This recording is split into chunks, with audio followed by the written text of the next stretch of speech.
हो गया हो गया।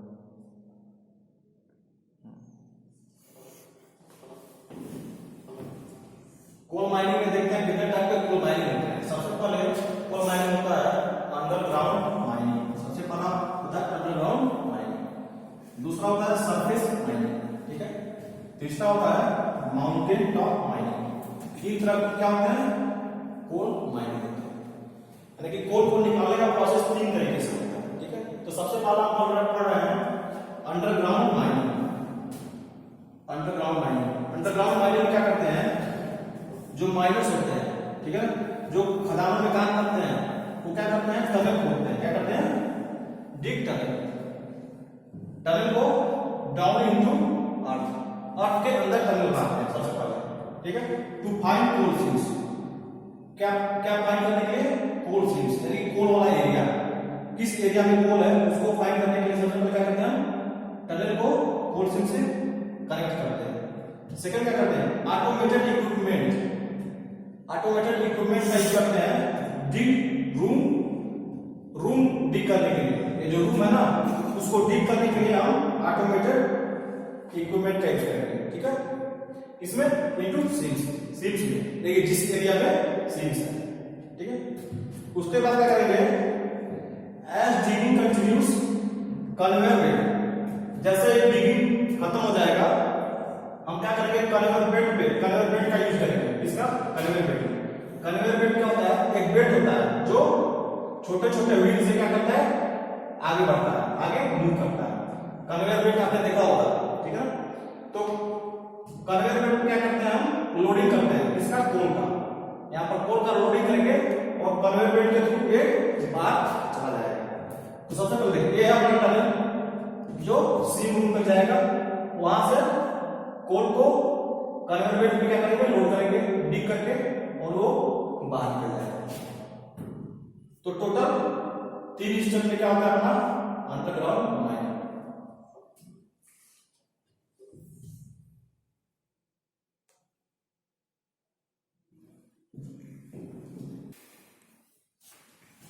अब देखते हैं डिसएडवांटेज ऑफ अंडरग्राउंड माइनिंग, ठीक है।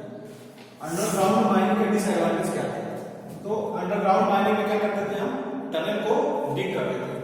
तो होता क्या था कि टनल में क्या होते हैं, कुछ डेंजर गैसेस होते हैं, ठीक है, जो क्या कर सकते हैं, सफोकेट कर सकते हैं। तो mine gases can suffocate miners, जो माइनर्स होते हैं उनको सफोकेशन हो सकता है, ठीक है। सेकेंड है माइन्स कैन कोलैप्स, जो माइन है वो भी कोलैप्स कर सकता है। क्यों, क्योंकि वो अर्थ सरफेस के अंदर टनल को डिग करके बनाया, तो टनल क्या कर सकते हैं, कोलैप्स कर सकते हैं, ठीक है।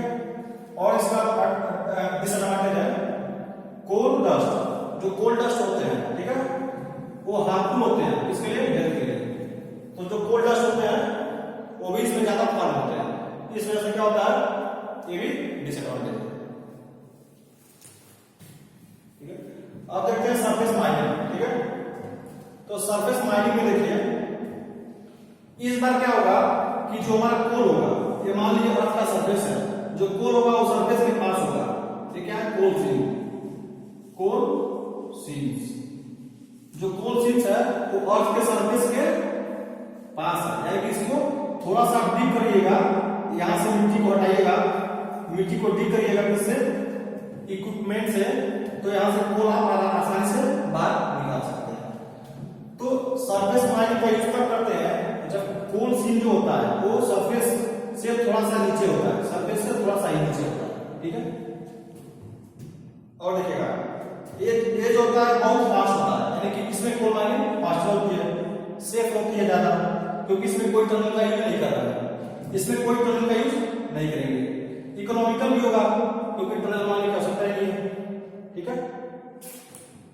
और इसको टॉप से ही निकाल लेते हैं, यानी कि टॉप से ही हम क्या करते हैं, डिग कर लेते हैं इसको कोल को, ये क्या कोल से, यानी कि कोल वाला एरिया, ठीक। और थर्ड देखिएगा after piling away the layer of soil, जैसे ही हम सॉइल के लेयर को हटाएंगे कोल के ऊपर से, ठीक है, माइनस स्टार्ट डिगिंग, वैसे क्या होता है, जैसे इस लेयर को हटाते हैं, ठीक है, तो माइनस जो होते हैं माइनस वो इस कोल कोल सीम्स को क्या करते हैं, डिग करते हैं, कोल सीम्स को क्या करते हैं, डिगिंग करते हैं, ठीक है।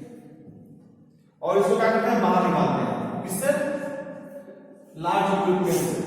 और इसको बाहर निकालने के लिए, इसको बाहर निकालने के लिए लार्ज इक्विपमेंट की रिक्वायरमेंट होती है, इसकी लार्ज इक्विपमेंट, ठीक है। ये अपना फिगर है, एक है अर्थ सरफेस है, उसके नीचे क्या है, कोल सीम्स, उससे क्या करना है, लार्ज इक्विपमेंट आके इसको हम बाहर निकाल लेते हैं। सबसे पहले इस मिट्टी को डिग करके हटा देंगे, फिर यहाँ पर ये जो कोल है उसको क्या करेंगे, हम डिग कर लेंगे, डिग करके इसको लार्ज इक्विपमेंट से बाहर निकालेंगे। तो ये ज्यादा सेफ होता है, ज्यादा सेफ होता है, ज्यादा फास्ट भी होता है, ठीक है। इसको अपलोड करिए।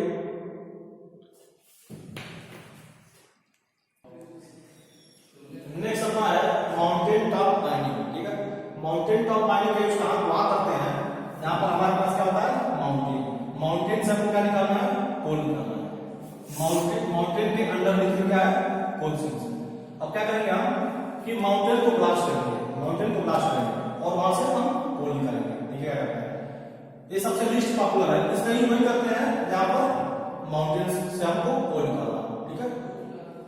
माइनस ब्लास्ट टॉप, क्या करते हैं, टॉप को ब्लास्ट करते हैं, top of the mountain, mountain को ब्लास्ट करेंगे, और जो कोल है अंदर का उसको हम क्या करेंगे, कैरी करेंगे, और कोल को नीचे से हम निकाल लेते हैं।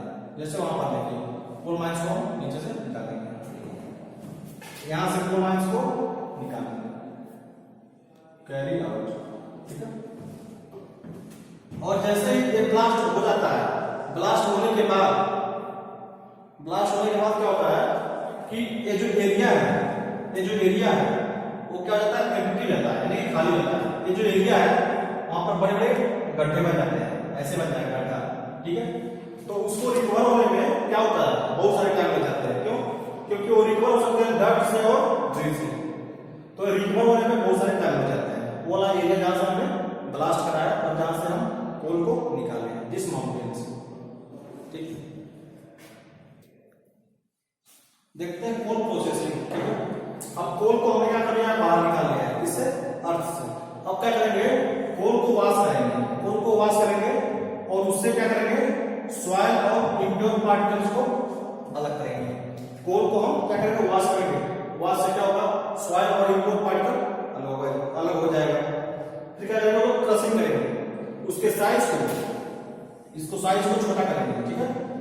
इसके साइज को क्रश करके छोटा करते हैं, ठीक है।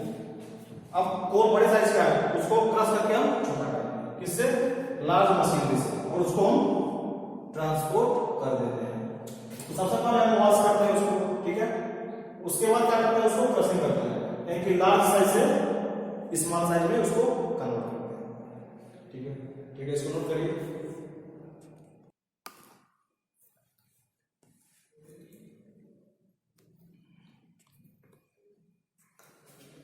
अब देखते हैं कि जो कोल होता है अपना वो पॉपुलर क्यों होता है, ठीक है।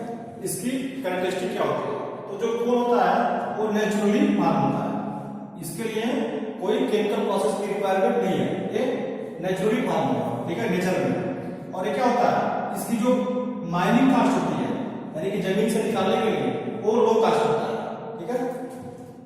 और ये क्या करता है कि ये ह्यूज एनर्जी जनरेशन करता है, क्या, जो कोल होता है बर्न होने पर ह्यूज एनर्जी जनरेशन करता है। इस वजह से इसका यूज जो होता है पावर प्लांट में हम कोल का यूज करते हैं और इलेक्ट्रिसिटी को प्रोड्यूस करते हैं। जो अपने घर इलेक्ट्रिसिटी आती है वो कहां से आती है, पावर प्लांट से, ठीक है। और वो जनरेट कैसे होता है, कोल के यूज से, इससे कोल के यूज से। अब फिर देखते हैं पावर प्लांट, ठीक है।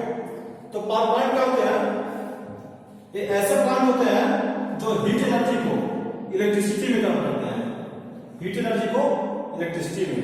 और वो हीट एनर्जी आता कहां से है, वो हीट एनर्जी आता है फॉसिल फ्यूल के बर्निंग से। इससे फॉसिल फ्यूल को हम बर्न करते हैं, फॉसिल फ्यूल को बर्न करते हैं तो क्या होता है, हीट एनर्जी प्रोड्यूस होता है, और उसका यूज हम करेंगे इसमें थर्मल पावर प्लांट में, और हम इलेक्ट्रिसिटी को जनरेट करेंगे।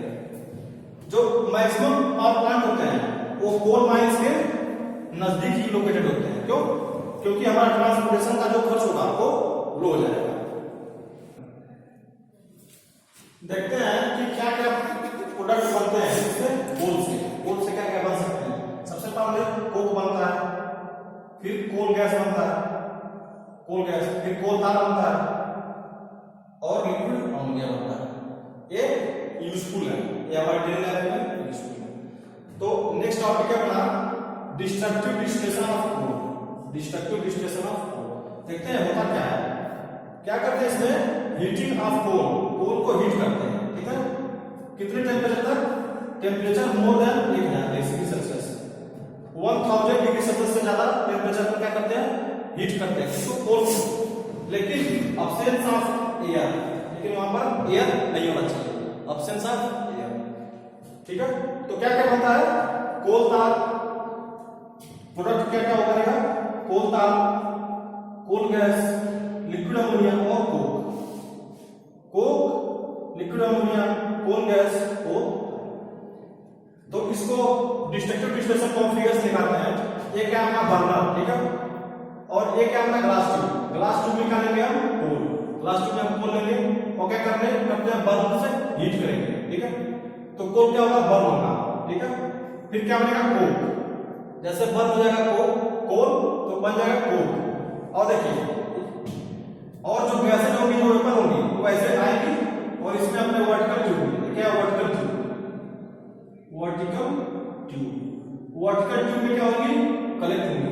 इसमें क्या आएगा, सबसे पहले कोल तार, वेपर के फॉर्म में आएगा कोल तार, फिर लिक्विड अमोनिया क्या आएगा वेपर के फॉर्म में और यहाँ पर लिक्विफाई होगा, और क्या इसमें आएगा वाटर, और जो गैसेज होंगी वो बाहर निकलेंगी, यानी ऊपर जाएगी गैसेज। तो गैस क्या बनता है इसमें, कोल गैस, गैस बाहर निकल जाएगा एक दूसरे ट्यूब से, ठीक है। और देखिए इसमें इक्विपमेंट क्या क्या हो जाएंगे, हॉरिजॉन्टल ग्लास ट्यूब ले लिया, बर्नर ले लिया और वर्टिकल कॉलम ले लिया, ठीक है। तो कोल के डिस्टिलेशन को हम रिएक्शन से देखते हैं। कोल को क्या करेंगे, हम हीट करेंगे, कितने टेम्परेचर पर, ग्रेटर देन 1000 टेम्परेचर, ठीक है। In absence of air, in absence of air, air के एब्सेंस में, तो क्या बनेगा, कोल तार, लिक्विड अमोनिया और कोल गैस, इतनी चीजें बनेगी। तो देखिए कोल तार क्या होता है, ब्लैक टाइप का होता है और विस्कस होता है, विस्कस मतलब चिपचिपा होता है। और ये जो होता है लेयर एंड बॉटम, क्या होता है, बॉटम पे बैठ जाता है, किसके, वर्टिकल ट्यूब के, of vertical tube, vertical tube के तली में बैठ जाता है कौन, कोल तार। उसके बाद लिक्विड अमोनिया, लिक्विड अमोनिया क्या होता है, कलरलेस होता है और ये काम होता है एवं कोल तार, कोल तार के जस्ट ऊपर जो होता है वो होता है लिक्विड अमोनिया। उसके बाद आ गया coal gas, coal gas unreacted, यानी कि रिएक्ट नहीं करेगा और ये वेपर के फॉर्म में बाहर निकल जाएगा, इससे वर्टिकल ट्यूब से। उसके बाद कोक, जैसे ही कोल बर्न होता है तो वहां पर क्या बचता है, रेजिड्यू कोक, जहां पर कोल बर्न होता है वहां पर रेजिड्यू बच जाता है क्या, कोक। और ये क्या होता है, पोरस होता है, ठीक है। एक काम होगा हॉरिजॉन्टल ट्यूब में, जहां पर उसको बर्न करते हैं। कोल तार को देखते हैं हम लोग, कोल तार कैसा होता है, ब्लैक होता है, इसका लिक्विड होता है, अनप्लीजेंट स्मेल होता है, इसकी स्मेल जो होती है अनप्लीजेंट होती है, ठीक है ना। और किसमें यूज करते हैं, और मैन्युफैक्चरिंग में, मैन्युफैक्चरिंग परपज में, प्लास्टिक बनाने में, पेंट, मेडिसिन और रोड बनाने में इसका यूज किया जाता है, ठीक है। और अब देखते हैं लिक्विड अमोनिया, ठीक है, लिक्विड अमोनिया, लिक्विड अमोनिया इसका प्रोडक्ट है ना कोल का, तो इसका एक काम किया जाता है फर्टिलाइजर में, इसमें फर्टिलाइजर में हर प्लांट को, तो फर्टिलाइजर होते हैं वो प्लांट के ग्रोथ के लिए काम करते हैं, ठीक है। तो लिक्विड अमोनिया हो गया और कोल तार हो गया, इन दोनों को अपलोड करिए।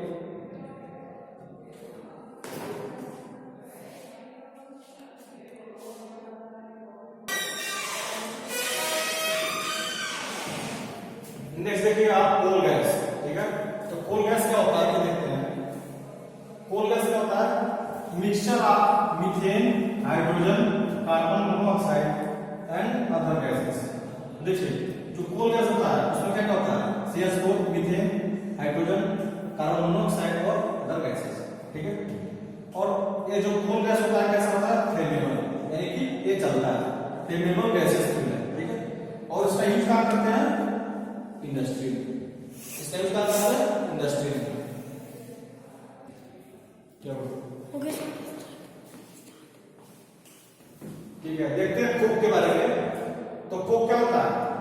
पोरस होता है और ब्लैक होता है। कोक क्या होता है? पोरस और ब्लैक। इसमें कितना कार्बन होता है? ऑलमोस्ट 60% कार्बन होता है।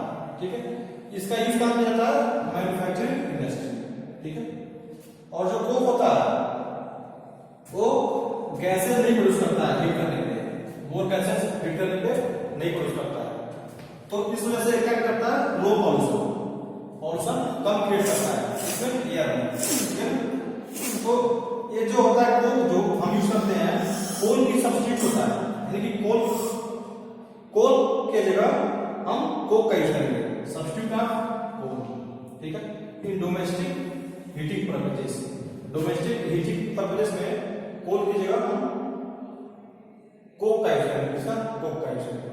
ठीक है, और देखिए जो कोक होता है, ठीक है, वो वाटर वेपर के साथ रिएक्शन करके क्या बनता है? Carbon monoxide plus hydrogen. इसको बोलते हैं वाटर गैस। क्या बोलते हैं? वाटर